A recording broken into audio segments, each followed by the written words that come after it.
right, besties, it is a beautiful Monday. It is super sunny today, but before we get started, what are we drinking? Because today I'm drinking this right here. It is a Ghost Cherry Limeade, and I put it in my cup because my cup is so cute, so why not, right? I am still sick, so bear with me because my throat is still killing me, but I'm feeling a lot better now. It just tastes so good. I love it. We are gonna start off with a wrap up for the month of September. I read 8 books, and for someone that works full time and goes to school part time, I don't know how I managed to read this many books, but we're gonna start off with Powerless by Elsie Silver. I love this book, but I didn't at the same time. Like, I love that it's a part of the Chestnut series, but it's definitely my least favorite from the book. I just feel like the miscommunication trope is just not my trope, and I don't know. I feel like it was well done, but I just feel like there was a lot of stuff that didn't really need to be said, and I just think it was like 100 pages too long. I don't know, but I still think you should read it, especially if you want to read the Chestnut series. It's part of it.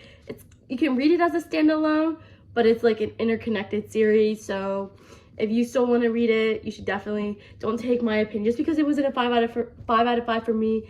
It might be a 5 out of 5 for you. So definitely still give it a shot. Next up is Crossed by Emily McIntyre, and I can tell you right now, this book is my favorite from the series. I love this book so much. It is about a priest that falls in love with a stripper. Like, it can't get any more crazier than that. And you'll just have to find out if they stay together or not, because I'm not gonna tell you.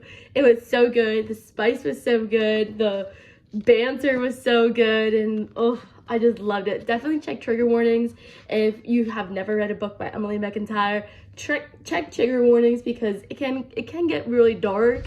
So yeah, but I recommend it. It was worth the read. Definitely my favorite. Oh, and it was a 5 out of 5. Next up was Brutal Prince by Sophie Lark. I can say that I loved this book because it was short-paced. Wait, not a short piece. It was a short book, but it was fast-paced, and it was actually pretty good. I think I ended up loving it a lot more just because of the annotations or like the illustrations that are in here that I didn't know came with Sophie Lark's books. Like, look at that. Oh my god. The fact that she took the time to make illustrations and spicy ones, like, yeah. This book is just, I don't know. I will say I didn't like it at first because I was just like, this book is so out of pocket. Like, is this a rom-com? But like dark? Kind of ish. But then towards the end, I started enjoying it. And look at my annotations. I love my annotations. I rated this probably a 3.5, but I gave it a 4 on Goodreads. And I definitely think if you're looking for something funny and dark, Brutal Prince is going to be your book. Whew. Little drink break because my cough is killing me and I need to wake up because I have a long day ahead of me. Next up was Magnolia Parks by Jessa Hastings. This book was literally Chuck and Blair. I definitely believe why people say that this book gives off Gossip Girl vibes, because it definitely does. There's drama, there's toxicity, there's cheating, there's going back and forth, there's the high society, the rich people. Like, it is literally Gossip Girl put into a book in like London society. If you're looking for that, if you're interested in that, give this book a shot. It is so good. I love the banter to a point, because even though I loved it, it started getting really annoying and I just wanted to grab Magnolia and punch the hell out of her and like other characters too. But the ending and finding out what happened was crazy to me, and I hope the series gets a lot better. Or I'm excited to see what the series entails, because I just want to know why, and that's all I'm gonna say. I rated this book a 4 out of 5. Yeah, it was definitely worth a read, and Book Talk did not let me down with this one. Next up is Fourth Wing, and I just want to say that yes, I get the hype. Yes, I can understand why people love this book so much, but I just don't think I'm one of those people. I enjoyed the story. I think the first like couple chapters of the book were really, really boring, and I just could not get into it. It took me 2 months to finish this book, and I don't think there's anything wrong with that. I just don't know. I really wanted to love this book and I wanted it to be my all-time favorite book of the year, but it wasn't. And I don't know, not saying that it wasn't worth the hype, because it definitely is. Like, it starts to build up after this couple chapters. And also, I know this is kind of like a spoiler, so if you don't want to hear the spoiler, please click away. But if you do, this is what I'm gonna say. The ending was so crazy, and that's all I'm gonna say. The ending was bizarre, and that is what is going to keep me going into the next book. Plus, I already pre-ordered it, so I already have it coming on the way. So, yeah. Those are my thoughts on Fourth Wing, and, yeah, that's it. Next up is Too Late by Colleen Hoover. I finished this book in a day, and it's definitely what took me out of my, like, week-long slump. And, oh my goodness, this book, I did not expect it to love it as much as I did. This is a 5 out of 5 for me. I love this book so much. I ate it up. It is literally, okay, so I'm gonna tell you a rundown about it. It is about a girl named Salome, and she's essentially with this guy named, well, not essentially, she is with this guy. She is with this guy named Asa, and they live in this trap house. And then here comes Carter, who Salome meets in school in the Spanish class, and come find out he is actually buddies with Asa. Like, he is also a drug trafficker, but come find out he's actually undercover.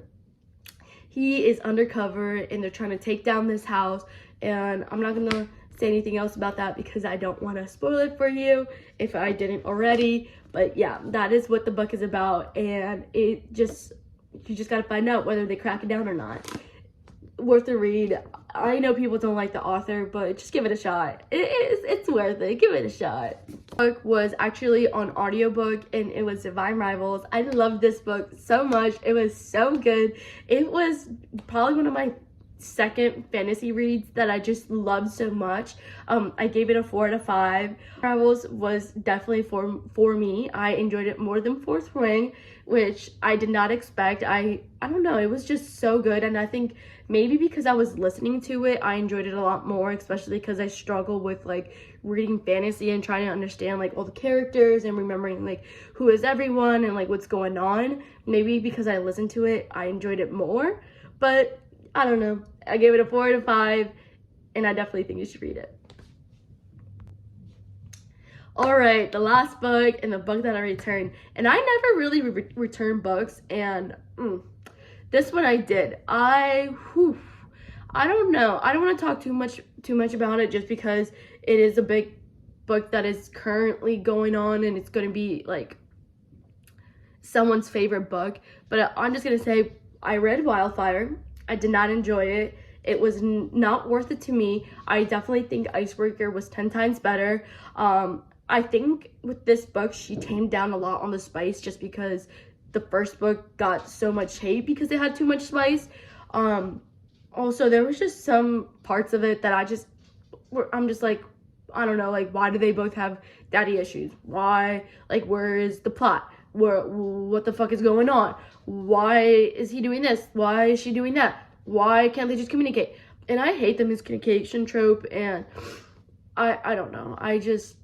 Yeah, that's all I'm gonna say. I did not enjoy it. It was not great. For me, I still recommend it just because I think you should definitely give it a shot. It might be your 5 out of 5 book, but for me, it was not. It was kind of a letdown. And the fact that I returned it, yeah, I'm kind of upset about that because I love keeping my books. I love my books, but this book was also $21 when I went to Books A Million to pick it up, and I don't think I've ever spent that much on a paperback before, especially for it to be just nothing.